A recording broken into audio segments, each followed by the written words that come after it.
आज के इस वीडियो के माध्यम से हम आपको बताने जा रहे हैं कक्षा 8वीं के जो सुगम गणित हैं और उसका जो पहला चैप्टर है परिमेय संख्याएं। और आज इस वीडियो के माध्यम से हम आपको इस तरीके से बताने का प्रयत्न करेंगे कि सीधे तौर पर आपके माइंड में आ जाएगा। और मुझे नहीं लगता है कि आपको कोई भी शिक्षक इस तरीके से बता पाएंगे। सो चलिए स्टार्ट करते हैं और हम देखते हैं कि परिमेय संख्या के बारे में सबसे पहले समझने का प्रयत्न करते हैं। जो हमारा क्या है कि परिमेय संख्या हम किसको कहते हैं, क्या होता है, सारा डिटेल आप समझिए। क्या है कि वैसी सभी संख्याएं जिन्हें P/Q के रूप में लिखा जा सके परिमेय संख्याएं कहलाती है। यानी परिमेय संख्याएं का जो डिफिनेशन है, परिभाषा है, वैसी संख्या जिसे P/Q के रूप में लिखा जा सके उसे हम परिमेय संख्या कहते हैं। जहां P तथा Q यानी कि हम यहां बताए ना कि जिसको P/Q के रूप में हम लिख सकते हैं उसे परिमेय संख्या कहते हैं। तो इसमें P क्या होता है, Q क्या होता है, तो ध्यान से देखिए। जहां P तथा Q सरलतम पूर्णांक है, यानी आप इस तरीके से कह सकते हैं कि जो P/Q है उसमें P है, Q है, ये जो है एक पूर्णांक है और Q अशून्य है। Q क्या है, अशून्य है। यानी Q जो है शून्य के बराबर नहीं होता। यानी कि हम कह सकते हैं कोई भी संख्या P/Q के रूप में हो तथा P और Q में कोई उभयनिष्ठ ना हो तथा Q बराबर 0 ना हो तो परिमेय संख्याएं कहलाती है। यानी कि आपको शुरू में बताए थे कि वैसी संख्या जिसे P/Q के रूप में हम लिख सकते हैं परिमेय संख्याएं कहलाती है। लेकिन इसमें कंडीशन है कि जब हम P/Q लिखते हैं तो ये परिमेय संख्या हो जाती है। लेकिन ये जो Q है ना, Q के स्थान पर 0 नहीं होना चाहिए, 0 नहीं होना चाहिए। अगर 0 हो जाता है तो फिर वो परिमेय संख्या नहीं कहलाएगा। समझ में आ रही बात? तो इसलिए जो है Q बराबर 0 कभी नहीं होगा, Q बराबर 0 कभी नहीं होगा। जैसे यहां पर देख लीजिए कि 4/3 ये P/Q के रूप में है, तो इसीलिए ये हमारा परिमेय संख्या कहलाएगा या परिमेय संख्या हो जाएगा। टेंशन मत लीजिए। आपके जो प्रश्न आएंगे प्रश्नावली में वो आपसे इस प्रकार के प्रश्न पूछे जाएंगे कि निम्नलिखित में से परिमेय संख्या कौन है, अपरिमेय संख्या कौन है, इस तरीके से पूछे जाएंगे। तो इसलिए ध्यान से देखिएगा। 4/3 जो है ये P/Q के टर्म में है ना, इसलिए इसे हम मतलब परिमेय संख्या कहेंगे। उसी तरीके से यहाँ पर 6 देख लीजिए। आप कहेंगे कि सर ये तो 6 है, ये P/Q के रूप में तो है ही नहीं, लेकिन है। अब हम आपको बताते हैं। जैसे यहाँ पे 6 है, इसके नीचे कुछ नहीं तो हम 1 तो मान सकते हैं ना, तो ये P/Q के रूप में बन गया ना। तो P/Q के रूप में बन गया यानी कि परिमेय संख्या हो गया। तो उसी तरीके से यहाँ पर 4/7 जो है ये क्या है, परिमेय संख्या है। और भी बहुत सारी डिजिट ले सकते हैं, बहुत सारी संख्याएं ले सकते हैं जो P/Q के रूप में हो। उसके बाद जब बात करते हैं संवृत्त, ये ऐसे टॉपिक है, इसके बारे में अगर आप समझ लेते हैं तो आपको प्रश्नावली में क्वेश्चन को सॉल्व करने में कोई भी कठिनाई नहीं होगी, कोई भी समस्याएं नहीं होगी। इसलिए आप ध्यान पूर्वक देखिए, समझिए। यदि दो परिमेय संख्याओं का योग तथा अंतर एक परिमेय संख्या हो तो वह योग तथा अंतर के लिए संवृत्त है। यानी कहने का मतलब यह हो गया कि वैसी परिमेय संख्या यानी कि दो परिमेय संख्याएं, वैसी दो परिमेय संख्याएं जिसको जोड़ने पर या घटाने पर अगर परिमेय संख्या में ही आता है, समझिए ध्यान से, दो परिमेय संख्याएं को आपस में जोड़ने पर या घटाने पर अगर परिमेय संख्या में ही आता है तो वो हमारा संवृत्त कहलाता है। क्या कहलाता है? संवृत्त कहलाता है। अर्थात हम कह सकते हैं P/Q प्लस R/S ये क्या है, दो परिमेय संख्या है। यानी ये एक अलग परिमेय संख्या है, ये एक अलग परिमेय संख्या है। तो ये दो परिमेय संख्या को जो आपस में जोड़ा जाता है तो ये परिमेय संख्या में ही आता है और ये हमारा संवृत्त हो जाता है। तो अर्थात हम कह सकते हैं कि P/Q तथा R/S एक परिमेय संख्या है जो हम आपको शुरू में बताए थे कि P बट्टा Q और R बट्टा S ये दोनों अलग अलग संख्या है लेकिन परिमेय संख्या में है। तो ये दोनों का अगर जोड़ते हैं या घटाते हैं तो परिमेय संख्या में ही आता है जो हमारा संवृत्त कहलाता है। ओके, यदि दो परिमेय संख्याओं का गुणनफल भी एक परिमेय संख्या है तो वो संवृत्त कहलाती है। यानी कि इसका मतलब ये हुआ कि अगर आपके पास दो परिमेय संख्याएं हैं और उन दोनों को अगर गुणा करते हैं तो वो भी परिमेय संख्या में आता है तो वो संवृत्त कहलाएगा। यानी राउंड फिगर में हम आपको बता दें, कोई भी दो परिमेय संख्या है उसको अगर जोड़ते हैं फिर भी, अगर घटाते हैं फिर भी, या गुना करते हैं फिर भी, अगर इस तीनों कंडीशन में जो है अगर P बट्टा Q के रूप में अगर आ जाता है तो वो हमारा संवृत्त कहलाता है। यानी कोई भी दो संख्या जो परिमेय संख्या हो उसको जोड़ने पर या घटाने पर या गुना करने पर अगर परिमेय संख्या में ही आती है तो वो हमारा संवृत्त कहलाता है। ओके, अब बात करते हैं क्रम विनिमय नियम। क्या चीज? क्रम विनिमय नियम बहुत ही इंपॉर्टेंट टॉपिक है, इसको आप ध्यान से समझने का प्रयत्न करें क्योंकि अक्सर ये क्वेश्चन आपसे पूछा जाता, आपके प्रश्नावली में ये क्वेश्चन मिलेगा ही मिलेगा। ये जितना बताएं सब पे क्वेश्चन मिलेगा, इधर भी जितना बताएंगे सब पर आपको क्वेश्चन देखने को मिलेगा, इसलिए ध्यान से देखिए। तो क्रम विनिमय नियम से पहले समझ लेते हैं। यदि P बट्टा Q तथा R बट्टा S दो परिमेय संख्याएं हैं तो क्रम विनिमय नियम के अनुसार, यानी कि हमारे पास अगर दो परिमेय संख्या दे दिया जाए, कितनी? दो, अगर दो परिमेय संख्या दी जाती है तो हम क्रम विनिमय के नियम के अनुसार उसे निकाल सकते हैं। किस तरीके से? इसका फॉर्मूला होता है, सूत्र होता है P बट्टा Q प्लस R बट्टा S बराबर R बट्टा S प्लस P बट्टा Q, जो कि योग के लिए जो क्रम विनिमय नियम होता है उसके लिए होता है।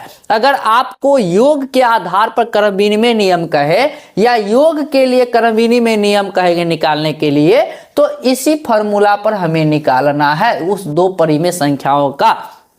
ओके, उसी प्रकार से यहां पर जो लिखा हुआ आ रहा है कि P बट्टा Q गुने R बट्टा S बराबर R बट्टा S गुने P बट्टा Q, ये गुणन के लिए क्रम विनिमय नियम होता है। किसके लिए होता है?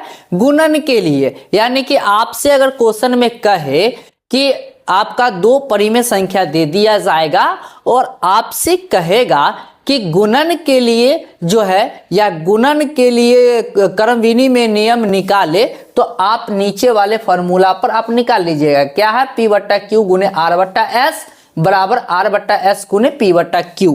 इस फॉर्मूला पर आप निकालेंगे तो आपका निकल जाएगा। इसका कहने का मतलब ये हो गया कि बीच में बराबर है, इधर जितना आएगा उतना ही इधर भी आना चाहिए, तब जाकर के आपका क्रम विनिमय का नियम जांच हो जाएगा, सत्यापित हो जाएगा। ओके, तो इस तरीके से आपका सारा का सारा क्वेश्चन सॉल्व हो सकता है। चलिए अब बात करते हैं नेक्स्ट टॉपिक की तरफ। तो अब जो है हम लोग बात कर लेते हैं सहचार्यता के नियम। क्या बात करते हैं? सहचार्यता के नियम। इससे पहले हम लोग ने जाना कि क्रम विनिमय के नियम, अब बात करेंगे सहचार्यता के नियम। इससे भी आपके क्वेश्चन पूछे जाते हैं। आप जब प्रश्नावली बनाएंगे तो क्रम विनिमय का जो जांच कहेगा करने के लिए उसके जस्ट नीचे आपको सहचार्यता की जांच करने को बोला जाएगा। ठीक है, तो ध्यान से सुनिएगा।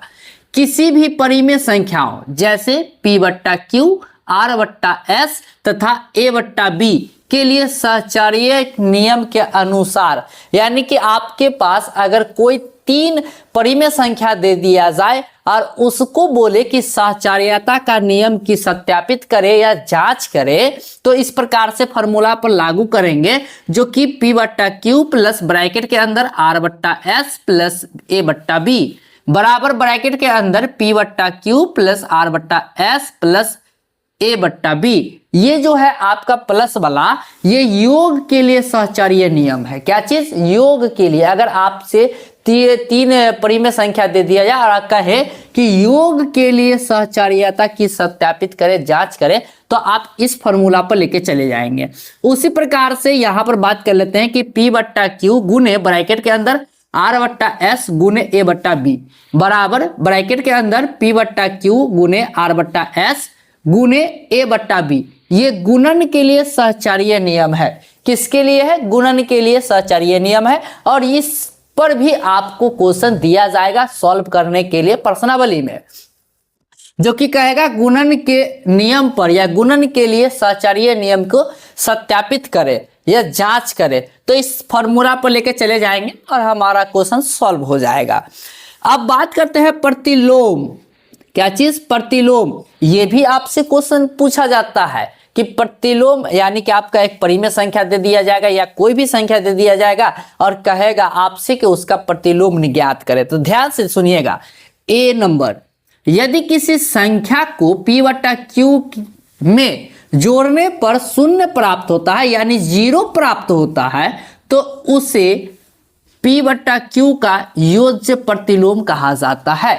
यानी कहने का मतलब यह हुआ कि अगर आपके पास कोई भी p बट्टा क्यू के रूप में एक संख्या है, उसमें मतलब कि कोई भी संख्या यानी कोई जरूरी नहीं कि परिमेय संख्या, कोई भी संख्या आपके पास दे दिया जाए और कहे कि उसमें जो है p बट्टा क्यू के में जो है जोड़ने पर अगर जोड़ते हैं तो शून्य प्राप्त होता है। क्या चीज? 0 प्राप्त होता है। तो वो p बट्टा क्यू के जो होगा वो योज्य प्रतिलोम होगा। क्या होगा? योज्य प्रतिलोम होगा।